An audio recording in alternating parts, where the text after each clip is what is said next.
ఏసే పరిష్కారము అనుదిన Bible study కార్యక్రమం ప్రేక్షకులందరికీ మన ప్రభువును ప్రియరక్షకుడు అయిన యేసుక్రీస్తు వారి మహిమగల నామమున వందనాలు. ప్రభువునందు ప్రియ దేవుని బిడ్డలారా, నేటి దినము దైవజనులు కారుపాటి శ్యాన్సాగర్ గారి ద్వారా ఎహెస్కేలు గ్రంథమును ధ్యానం చేసుకుందాము. మీరందరూ బైబిల్తోనూ నోట్బుక్తోనూ సిద్ధపడి ఉంటే దైవజనులు కారుపాటి శ్యాన్సాగర్ గారు ప్రార్థన చేసి ఈ దినపు వాక్య పరిచర్య చేస్తారు. ప్రభువు నందు ప్రియ దేవుని బిడ్డలారా, నేటి వాక్య ధ్యానము కొరకు ప్రార్థన చేద్దాం. దయచేసి తలలో వంచండి, ప్రార్థనలో ఏకీభవించండి. ఎపిసోడ్ సహకారులు ఈ 12 దినాలలో చాలా తక్కువ మంది ఉన్నారు. రాబోయే 18 దినాల్లో పూర్తిగా కావాలి. ప్రభువు అనుగ్రహించేట్లు ప్రార్థించండి.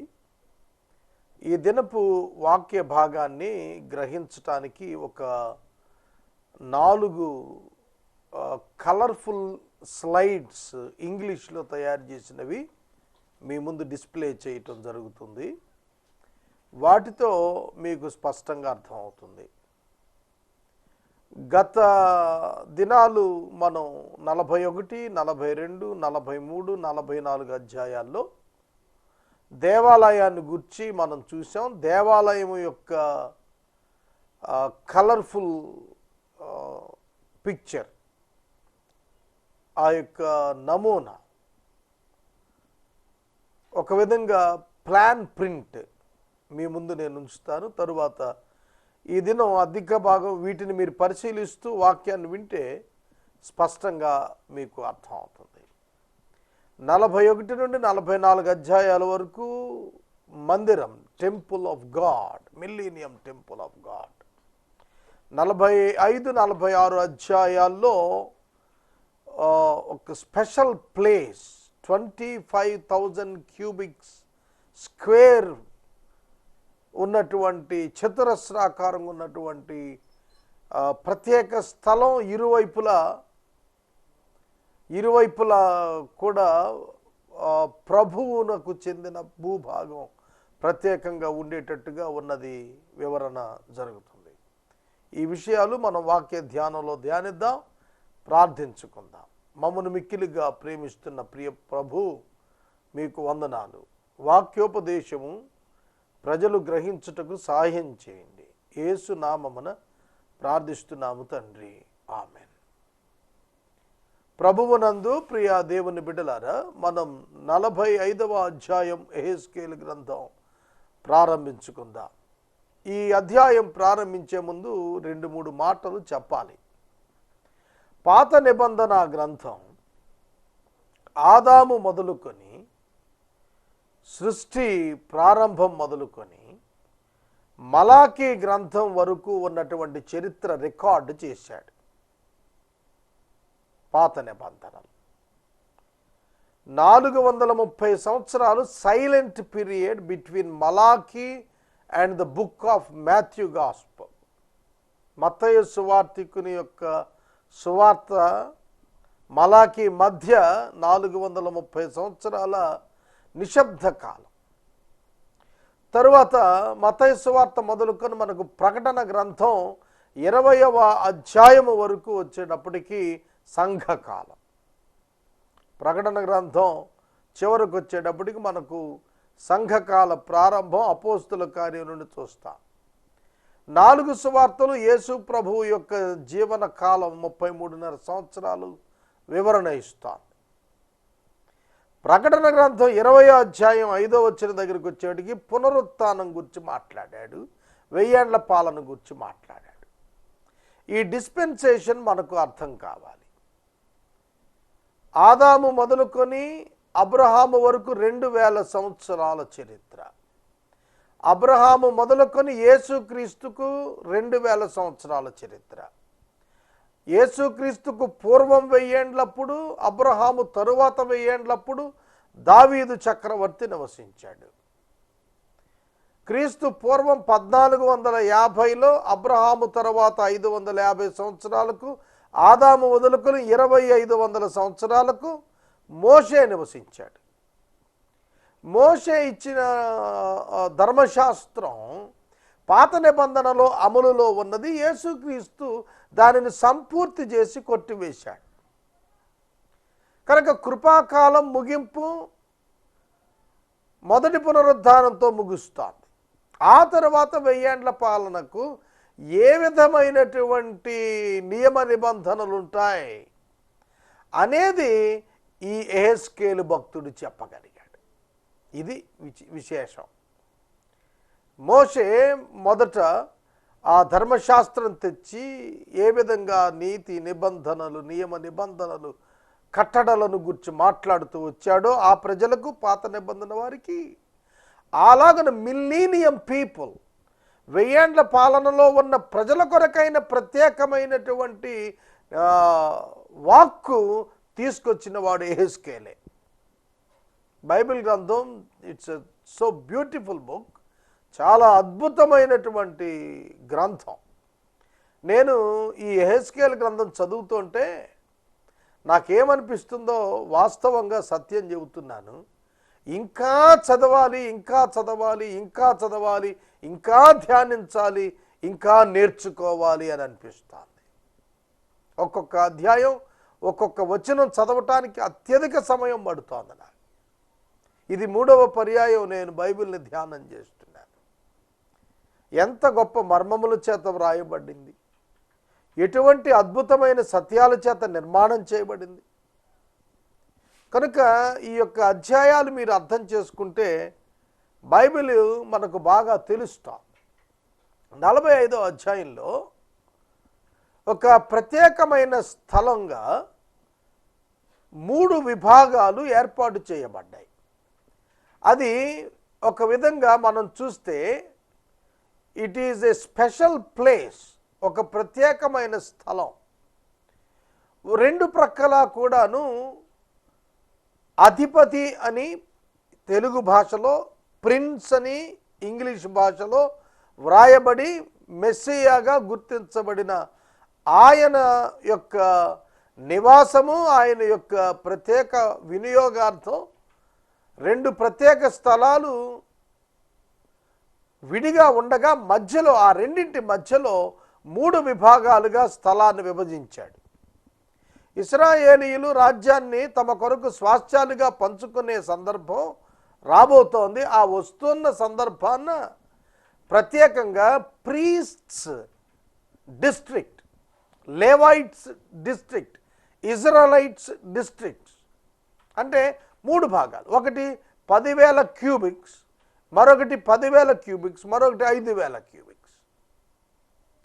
కనుక మనం చూస్తున్నప్పుడు ఈ 10,000 క్యూబిక్స్ ఉన్నటువంటి స్థలం 25,000 క్యూబిక్స్ యొక్క వెడల్పుతో, పొడవుతో ఉండి 10,000 క్యూబిక్స్ వెడల్పుతో ఉండేటట్టుగా డివైడ్ చేయబడినటువంటి భాగం పరిచర్య చేస్తున్నటువంటి యాజకులది, ప్రీస్ట్స్. వారు ఇండ్లు కట్టుకోవాలి, వారు నివాసం ఉండాలి వాళ్ళ కోసం. 2 వాళ్ళ అసిస్టెంట్స్గా ఉన్న లేవైట్స్, లేవీయులకు స్వాస్థ్యం లేదు పాత నిబంధనలో, అట్లనే లేవైట్స్కి స్పెషల్ ప్లేస్ ఇచ్చాడు. ఆ తర్వాత city districts, Israel people of Israel ఉండేటట్లుగా. తర్వాత ఇక్కడ మనకు చూపించబడుతున్నటువంటి పిక్చర్స్లోనే మనం ప్రత్యేకంగా గమనించగలుగుతాం.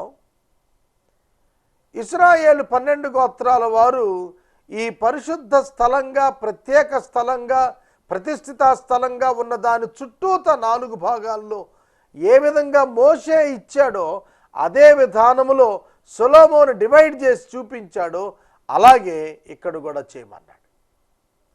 దేవాలయం దగ్గరకు వచ్చేటప్పటికి మోషే కాలములో అహరోను యొక్క సంతానానికి యాజకత్వాన్ని అప్పగించినటువంటి తరుణంలో చాలా ప్రత్యేకంగా ఆ యొక్క హై ప్రీస్ట్స్ యొక్క ప్రత్యేకమైన అమరికను ఇస్తూ వచ్చాడు. గెర్షోమును గురించి, మెరారిని గురించి చాలా ప్రత్యేకమైనటువంటి వివరాలు ఉన్నాయి. కనుక అలానే ఇక్కడ కూడాను 1000 ఏళ్ల పరిపాలనలో ఏర్పరిచేటువంటి మందిరం చుట్టూ కూడాను ఏ యాజకులు ఏ విధంగా ఉండాలి, ఎవరెవరు గుంపులు ఏ ప్రక్కన ఉండాలి, ఏ ఏ గోత్రాలు ఏ ఏ పక్కన ఉండాలి, అవంతా కూడాను యాజ్ ఇట్ ఈజ్గా ఓల్డ్ టెస్ట్మెంట్లో ఎట్లా ఉన్నాయో అట్లాగే అమల్లోనికి తీసుకుని వచ్చాడు. 45వ అధ్యాయం ఈ 3 ప్రత్యేక విడిభాగాలను జ్ఞాపకం చేస్తూ వాటికి కుడి ఎడమల ప్రభు యొక్క స్థానాన్ని చూపించి దీనిని మనకు గ్రంథస్థం చేశాడు. చదువుకుందామా? మీరు చీట్లు వేసి దేశాన్ని విభాగించినప్పుడు భూమిలో ఒక భాగమును ప్రతిష్ఠితార్పణముగా యెహోవాకు ప్రతిష్ఠించాలి. When you allot the land as an inheritance, you shall set apart for the Lord's portion of the land as a holy district, 25,000 cubits long and 20,000 cubits broad. 10,000 qubits యాజకులకు, 10,000 qubits లేవీయులకు, వెడల్పు 20,000 అడుగులు, పొడవు 25,000 అడుగులు. ఒక స్పెషల్ బిట్ సెపరేట్గా తీసుకొని వారి నిమిత్తం ఏర్పరచమంటున్నాడు. ఈ సరిహద్దులన్నింటిలోగా ఉన్న భూమి ప్రతిష్ఠితమైనటువంటిది. లేవీయులు, యాజకులు తప్ప మరి ఎవరు ఆ యొక్క ప్రత్యేక స్థితిలో అడుగు పెట్ట వీలు లేదని చెబుతున్నాడు. దానికి యాడ్ చేస్తూ ఒక 5,000 క్యూబిట్స్ ఇంటూ 25,000 క్యూబిట్స్ ప్లేస్ దీర్ఘచతురస్రాకారంతో యాడ్ చేయబడినటువంటి ఆ స్థలం ఎప్పుడైతే ఈ యొక్క హోలీ ప్లేస్కి జాయిన్ అయిందో అది మళ్ళీ చచ్చౌకకంగా తయారవుతుంది. 25 క్యూబిట్స్ స్క్వేర్గా అది తయారవుతుంది. 4 ప్రక్కల 25,000 క్యూబిట్స్ వచ్చేట్టుగా తయారవుతుంది. కనుక ఇదంతా కూడా ఒక ప్రణాళిక ప్రకారంగా ప్రభువు యాజకులకు, లేవీయులకు పరిశుద్ధ స్థలంగా, ప్రతిష్ఠిత స్థలంగా ఒక ప్రత్యేకమైన స్థలాన్ని తన కొరకు, తన నిమిత్తం ప్రత్యేకించమన్నాడు. యాజకుని యొక్క ఆధిక్యత ఎంత గొప్పది. ఒక మాట చెప్పి ముందుకెళదాం. క్రొత్త నిబంధన గ్రంథంలో ప్రతి క్రైస్తవుడు యాజకుడే. ఈ మాట సేవకులు అంగీకరించరు. వాళ్ళు అంగీకరించకపోతే అది సత్యం. Every believer is a full time minister. Every believer is equal. అందరూ సమానమే. Every call is equal. ప్రతి పిలుపు సమానమే. అర్థమవుతుందా? కొందరిని ఎక్కువగా, కొందరు తక్కువగా దేవుడు క్రొత్త నిబంధనలో చేయలేదు. ఎవరైనా దేవుని యొక్క సువార్తను ప్రకటించవచ్చును. రక్షించబడిన ప్రతి విశ్వాసి దేవుని పరిచర్యలో చేయి ఉంచవచ్చును. దేవుని పేరిట పని చేయవచ్చును. కనుక ద చర్చ్ ఆఫ్ క్రైస్ట్, యేసుక్రీస్తు యొక్క సంఘం ఒక ప్రత్యేకమైన యాజకత్వం కలిగినటువంటి సంఘం. మరలా నేను ఈ వచనంలోనికి వచ్చి చదువుతున్నాను, చూడండి. దానిలో పరిశుద్ధ స్థలమునకు 500 కలకొర్రల చచ్చౌకము ఏర్పడాలి. దానికి 4 దిశల 50 మూరల మైదానం ఉండాలి. కొలవబడిన ఈ స్థలము నుండి 25,000 కొలకర్రల నిడివియు 10,000 కొలకర్రల వెడల్పును ఒక చోట కొలిచి వేయాలి. అందులో మహాపరిశుద్ధ స్థలము ఉన్న పరిశుద్ధ స్థలము ఉండును. యెహోవాకు పరిచర్య చేయుటకు ఆయన సన్నిధికి వచ్చే పరిచర్య చేయు యాజకులకు ఏర్పాటైన ఈ భూమి ప్రతిష్ఠిత స్థలంగా ఎంచబడును. దేవుడు ఏర్పరచుకున్నటువంటి ఈ యొక్క కొలతలున్న భూమి యాజకుల కొరకు ప్రతిష్ఠిత స్థలం. అచ్చట వారు గృహాలను నిర్మాణం చేసుకుంటారు. రెండవది, మరలా 25,000 కొలకర్రల నిడివి అంటే పొడవు, 10,000 కొలకర్రల వెడల్పు కలిగిన స్థలం స్వాస్థ్యంగా లేవీయుల కొరకు గదులు ఏర్పాటుకు చేయాలి. అచ్చట వాళ్ళు ఏర్పాటు చేసుకుంటారు. యాజకుల్లో నుండే లేవీయులు, లేవీయుల నుండి యాజకులు వస్తున్నారు. లేవీ గోత్రం నుండి యాజకులు వెళుతున్నారు. యాజకులు అహరోను వంశస్థులు. పాత నిబంధన గ్రంథంలోని యాజకులందరూ అహరోను వంశస్థులు. క్రొత్త నిబంధనలోని వంశస్థులు ప్రభువు యొక్క వంశస్థులు. ప్రభువు యొక్క అంటే వాడు యోధా గోత్రం కాదు సుమా. ప్రభువు యొక్క ఏర్పాటులో ఆయన ఏర్పరుచుకుని ప్రతిష్ఠిత జనం. వారు దానిలో నివాసం ఉండబోతున్నారు. మరియు పట్టణమునకై ఇది 3వ భాగం. మొదటిది యాజకుల భాగం, రెండవది లేవీయుల భాగం, మూడవది ఇశ్రాయేలీయులు, కామన్ పీపుల్, సిటీ డిస్ట్రిక్ట్ ఇశ్రాయేలీయుల కొరకు ఇవ్వబడింది. అది 25,000 కొలకర్రల నిడివి, 5,000 కొలకర్రల వెడల్పు. కనుక 3వ భాగం క్రింది భాగంగా చూపించబడింది. ఈ యొక్క మీరు చూసిన పిక్చర్లో అది ఇశ్రాయేలు గోత్రాలు నివాసం ఉండటానికి ఇవ్వబడింది. మరియు ప్రతిష్ఠిత భాగము పట్టణమునకు ఏర్పడిన ప్రదేశమునకును ఎదురుగా వాటికి పడమటగా తూర్పుగా ప్రతిష్ఠిత భాగమునకును పట్టణమునకును ఏర్పడిన దేశమునకును ఇరుపక్కల అధిపతికిని భూమిని ఏర్పరచాలి. ఇరుపక్కల ఈ 25 క్యూబిక్స్ స్క్వేర్ ఉంది చూశారు బిట్. దీనికి ఎడమ పక్క కుడి ప్రక్క తూర్పు పడమరలు కింద కొలతలు ఇచ్చాడు. ఇటు అటు ఎడమ కుడి అంటే ప్రక్కలుగా మీరు గమనించారు. రెండు వైపులా కూడా ప్రిన్సెస్ పోర్షన్ అంటే అధిపతి యొక్క నివాసము, అధిపతి యొక్క వ్యవహార కేంద్రముగా ఉన్నటువంటి స్థలం. అధిపతి ఇక నా జనులను బాధింపక వారి గోత్రాలను బట్టి భూమి అంతయు ఇశ్రాయేలీయులకు నియమించున్నట్లు అది ఇశ్రాయేలీయులు అతనికి భూస్వాస్థ్యంగా ఉంటుంది. ఇశ్రాయేలీయులకు ప్రత్యేకంగా కనాను భూభాగాన్ని పంచి ఇస్తాడు. మరియు యెహోవా ఈ మాట సెలవిస్తున్నాడు, ఇశ్రాయేలీయులారా, అధిపతులారా, మీరు జరిగించిన బలాత్కారమును దోచుకొనిన దోపును చాలును. అలాగు చేయటం మాని నా జనుల సొమ్మును అపహరింపక నీతి న్యాయములను అనుసరించి నడుచుకొనుడి. 1000 ఏళ్ల పరిపాలనలో ప్రభువు ప్రత్యేకమైన ఆజ్ఞ ఇస్తున్నాడు, పరిశుద్ధంగా నడుచుకోండి. గతంలో జరిగిన దోపిడీ చాలు, ఇక అది మరలా వినబడటానికి వీలు లేదు. ఎందుకంటే స్పెషల్ కండిషన్స్లో వాళ్ళు 1000 years రీఎన్మెంట్లో ఉండబోతున్నారు కనుక వారు ఈ లోక సంబంధమైన వాటి కొరకు అరులు చాచనక్కర్లేదు. God is the light for them. దేవుడే వారికి వెలుగుగా ఉంటాడు, ప్రభువే వారికి పోషకుడుగా ఉంటాడు. భూమి శపిత స్థితి నుండి ఫలించు స్థితికి తిరిగి వచ్చేస్తుంది ఆ 1000 ఏళ్ల పాలనలో. కనుక వారు దేనికి భయపడక్కర్లేదు, నిర్భయంగా జీవించవచ్చు.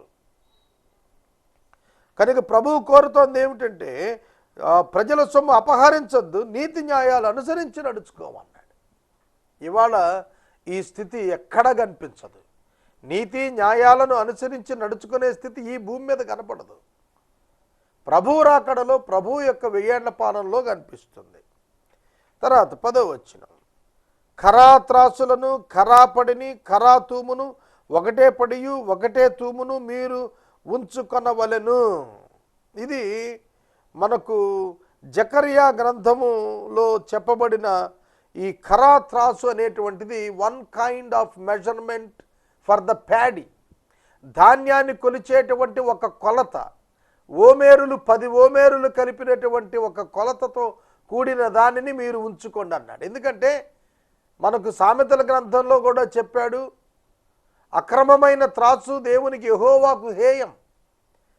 కనుక మనకు చాలా స్పష్టంగా రైట్ మెజర్స్, ఖచ్చితమైన కొలతలు ఉండాలి, ఖచ్చితమైన తూనికలు ఉండాలి, ఖచ్చితమైన బరువులు ఉండాలంటే ఇట్ ఇండికేట్స్ ద జస్టిస్, న్యాయాన్ని సూచిస్తుంది.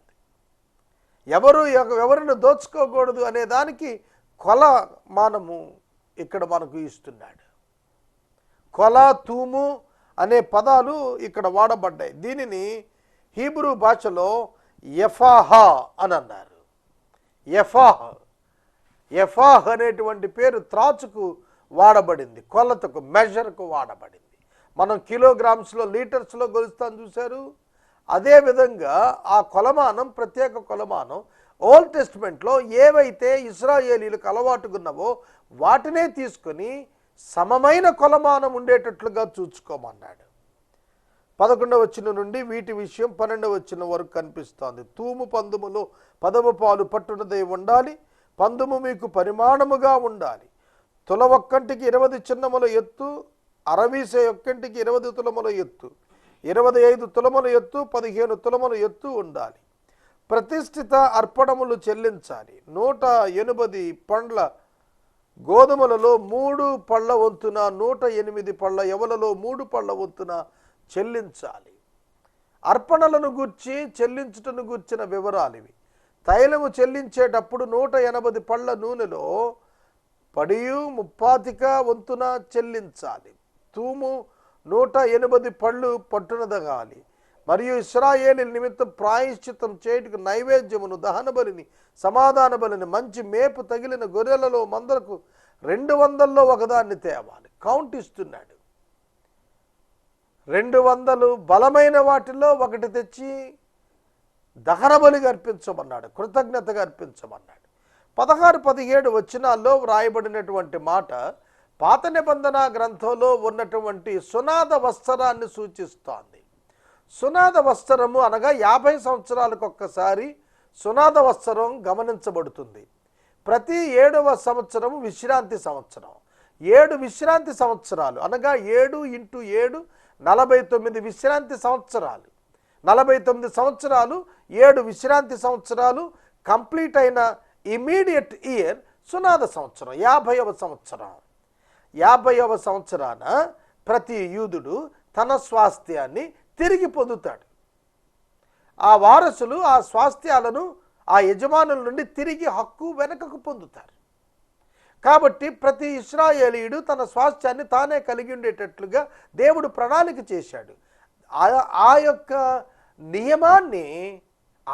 నియమాన్ని యేసుక్రీస్తు ప్రభువునందు విశ్వాసం ఉంచుట ద్వారా దేవునికి కుమారులుగా మారినటువంటి వారికి యేసుక్రీస్తు ప్రభువు పంచిపెట్టిన దృశ్యం ఇక్కడ వ్రాస్తున్నాడు. 16-17 వచనాలు అక్షరార్థంగా గ్రహించరాదు, అలంకార రీతిగా గ్రహించాలి.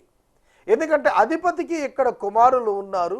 ఆ కుమారులకు ఆయన ఇచ్చినప్పుడు ఆ స్వాస్థ్యం వాళ్ళు పోగొట్టుకుంటే సునాద సంవత్సరాన్ని తిరిగి వారి బిడ్డలకు ఆ స్వాస్థ్యం ఇవ్వబడుతుంది అనేది చెప్పినప్పుడు మెస్సియాకు సంతానం ఉండే అవకాశం లేదు. మెస్సియాకు సంతానం ఉండే అవకాశం లేదు 1000 ఏళ్ల పాలనలో.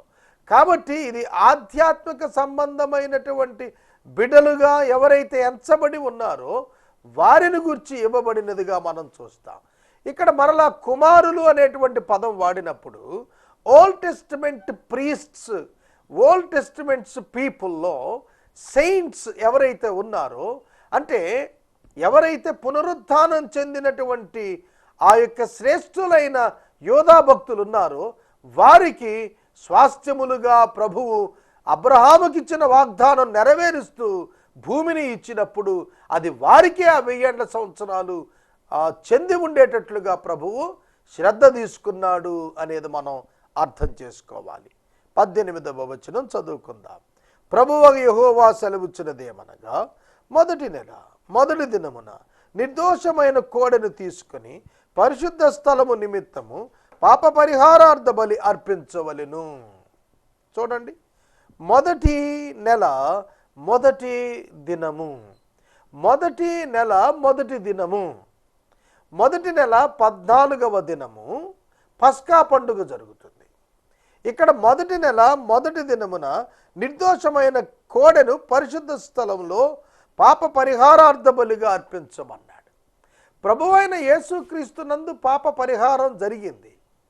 ఒక్కటే వ్యత్యాసం, క్రీస్తు పూర్వం క్రీస్తు శకంలో జరిగేటువంటి వాస్తవమైనటువంటి క్రీస్తు బలికి ఛాయగా వారు వాటిని ఆచరించగా, 1000 ఏళ్ల పరిపాలనలో జరిగిన వాస్తవ సంఘటనలను జ్ఞప్తికి తెచ్చుకోవటానికి రొట్టె ద్రాక్షారసం వలె సంఘం 2000 సంవత్సరాలు ఆచరించినట్లుగా ఈ బలులను వారు ఆచరించి క్రీస్తు యొక్క శిలువను వారు జ్ఞాపకం చేసుకుంటారు. ఇది మనం మర్చిపోకుండా జ్ఞాపకం ఉంచుకోవలసిన సత్యం. ఎట్లనగా యాజకుడు పాప పరిహారార్థ బలిపశువు రక్తం కొంచెం తీసుకుని మందిరపు ద్వారపు బంధముల మీదను బలిపీఠపు చూరు 4 మూలల లోపట ఆవరణపు వాకిట ద్వారబంధముల మీదను ప్రోక్షింపాలి. తెలియక తప్పిపోయిన వారిని విడిపించున్నట్లు మందిరమునకు ప్రాయశ్చిత్తము చేయుటకై అదే నెల 7వ దినమున అలాగు చేయవలెను. మొదటి నెల 14వ దినమున పస్కా పండుగ ఆచరించవలెను. క్రీస్తు అను పస్కా బలి పశువు వధించబడిన సందర్భం సిలువలో జరగగా దానిని జ్ఞాపకం చేసుకుంటూ ప్రతి సంవత్సరం మొదటి నెల 14వ తారీఖున పాత నిబంధనలో మోషే కాలంలో ఆచరించినట్లే పస్కా బలిని ఆచరించమన్నాడు. 7 దినాలు ఆచరించాలి, అందులో పులియన ఆహారం తినాలి. ఆ దినమున అధిపతి తనకును దేశమునకును చేరిన జనులందరికీ పాప పరిహారార్థ బలిగా ఒక ఎద్దును అర్పించవలెను. మరియు 7 దినములు అతడు నిర్దోషమైన 7 ఎడ్లను 7 పొట్టేళ్లను తీసుకుని దినమొక్కింటికి ఒక ఎద్దును ఒక పొట్టేళ్లను దహన బలిగా యెహోవాకు అర్పించవలెను. పాపరహితుడైన యేసుక్రీస్తు ప్రభు పాపి స్థానములోనికి వచ్చి పాప పరిహారార్థ బలిగా తనను తాను అపరాధ పరిహారార్థ బలిగా అర్పించుకున్నప్పుడు ఆయన పాపము లేని వాడై ఉండి పాపముగా మారి పాపమునకు శిక్ష తన శరీరమందు అనుభవించి మానవులకు విమోచన ఇచ్చాడు. దానిని జ్ఞాపకం చేసుకుంటూ ఈ బలి ఇవ్వటం సంభవిస్తోంది. మరియు 7 దినములు అతడు నిర్దోషమైన 7 ఎడ్లను 7 పొట్టేళ్లను తీసుకుని దినమొక్కింటికి ఒక ఎద్దును ఒక పొట్టేలును దహనబలిగా యెహోవాకు అర్పించాలి. ఇది మనకు లేవియా కాండంలో చాలా స్పష్టంగా చెప్పాడు. అదే మరలా ఇక్కడ రాస్తున్నాడు. మరియు ఎద్దు ఒక్కింటికి పొట్టేలు ఒక్కింటికి తూము పుండి పట్టిన నైవేద్యం చేయాలి. తూము ఒక్కంటికి 3 పళ్ళ నూనె ఉండాలి. మరియు 7వ నెల 15వ దినమున పండుగ జరుగుతుండగా యాజకుడు 7 దినాలు పండుగ ఆచరిస్తూ పాప పరిహారార్థ బలి విషయములో, దహన బలి విషయములో, నైవేద్య విషయములో, నూనె విషయములో ఆ ప్రకారంగానే చెయ్యాలి. ఇక్కడ ప్రత్యేకమైనటువంటి రాజ్యము ఏర్పడి దాని యందు ఆరాధనలు తిరిగి రెస్టోర్ చేయబడి ఆ ఆరాధనలన్నీ కూడా ప్రభు అయిన క్రీస్తు సింహాసనముపై ఉండి వాటన్నింటినీ గ్రహించి అంగీకరిస్తున్నట్లుగా మనకు కనిపిస్తుంది. ఇక 46వ అధ్యాయములోనికి వెళితే ప్రజలు చేసే ఆరాధనను గూర్చి చెబుతున్నాడు. యాజకులు అర్పిస్తున్న ఆరాధనలు 45వ అధ్యాయంలో, అధిపతి అర్పిస్తున్న ఆరాధనలు 46వ అధ్యాయంలో సాధారణ ప్రజలతో సైతము అర్పిస్తున్న ఆరాధనలు కనిపిస్తున్నాయి. 47, 48 అధ్యాయాల్లో స్వాస్థ్యముగా భూభాగాన్ని పంచుకొనుటను గురించి చాలా తేటగా వివరిస్తున్నాడు. ఈ విధంగా 48 అధ్యాయాలతో యెహెజ్కేలు గ్రంథం ముగియబోతోంది. సోదరుడా, సోదరి, వాక్యం వింటున్న నీవు ప్రభువైన యేసుక్రీస్తునందు ఈ కృపాకాలం, ఈ డిస్పెన్సేషన్ ఆఫ్ పీరియడ్లో దేవుడు ఇచ్చిన అవకాశ కాలంలో నీవున్నావు. నమ్మి బాప్తిస్మం పొందినవాడు రక్షించబడును, నమ్మని వారికి శిక్ష విధించబడును. ప్రభువైన యేసుక్రీస్తునందు విశ్వాసముంచుము, నీవును నీ ఇంటి వారును రక్షించబడతారు. యేసుక్రీస్తు ప్రభువు లోక రక్షకుడుగా ఈ లోకమును అవతరించి సకల మానవుల యొక్క పాపమునకు శిక్ష విధించుకొని తానే భరించుకొని తానే సంపూర్తి చేసుకొని ఆయన మానవాళికి తన నామమునందు ఉచితంగా నిత్యజీవం ఇవ్వటానికి ఆయన సంకల్పించాడు. ఆయన ఎదుగొచ్చిన వారిని ఆయన ఎంత మాత్రమూ త్రోసివేయుడు. ఆయన హృదయమనడి తలుపు నొద్ద నిలబడి తడుతూ ఉన్నాడు. ఆయన స్వరం విని నీ హృదయాన్ని తెరిస్తే ఆయన ఈ రాత్రి నీ హృదయంలోనికి వస్తారు. నీవు ఆయనతో, ఆయన నీతో సహవాసము సంబంధం కలిగి ఉంటారు. కనుక ఈ సువార్త అంగీకరించిన వాడు ధన్యుడని ప్రభువు పేరిట మనవి చేస్తున్నాను. ప్రార్థించుకుందాం. మనము ఇంతవరకు దైవజనులు కారుపాటి శ్యామ్సాగర్ గారి ద్వారా యెహెజ్కేలు గ్రంథమును ధ్యానం చేసుకున్నాము. ఈ కార్యక్రమం ద్వారా మీరు పొందుకొనుచున్న ఆత్మీయ మేలులు ఒక ఉత్తరం ద్వారా మాకు తెలియచేయండి. మీ ప్రార్థనా మనవులు మాకు తెలియచేస్తే ఏసే పరిష్కారం కార్యాలయంలో ఏర్పాటు చేసిన ప్రత్యేక ప్రార్థనా శిబిరంలో మీ కొరకు ప్రార్థిస్తాం. మీ కుటుంబ పక్షముగా ఒక ఎపిసోడ్ ప్రసారం చేయాలనుకున్నారు మాకు తెలియచేస్తే మా సిబ్బంది మీ గృహాలను దర్శిస్తారు. ముగింపు ప్రార్థన ఆశీర్వాదాలతో ఈ కార్యక్రమాన్ని ముగించుకుందాం. ప్రార్థన. మమ్మల్ని మిక్కిలిగా ప్రేమిస్తున్న మా తండ్రి వందనాలు. ఎపిసోడ్ సహకారులను పంపండి. వాక్యాన్ని గ్రహించుట మాకు నేర్పండి. మరింత లోతుగా వాక్యాన్ని ధ్యానించి తర్కించి నేర్చుకున్నట్టుకు సహాయం చేయండి. మా ప్రేక్షకులను ఆశీర్వదించండి. యేసు మిమ్మును రక్షకునిగా అంగీకరించుటకు ప్రతివారి మనోనేత్రాలు తెరవండి. యేసు నామమున ప్రార్థిస్తున్నాము తండ్రి, ఆమేన్. తండ్రి అయిన దేవుని ప్రేమ, కుమారుని యేసయ్య కృప, పరిశుద్ధాత్మని యొక్క అన్యోన్య సహవాసము సదాకాలం మనకు తోడైండును గాక. ఆమెన్.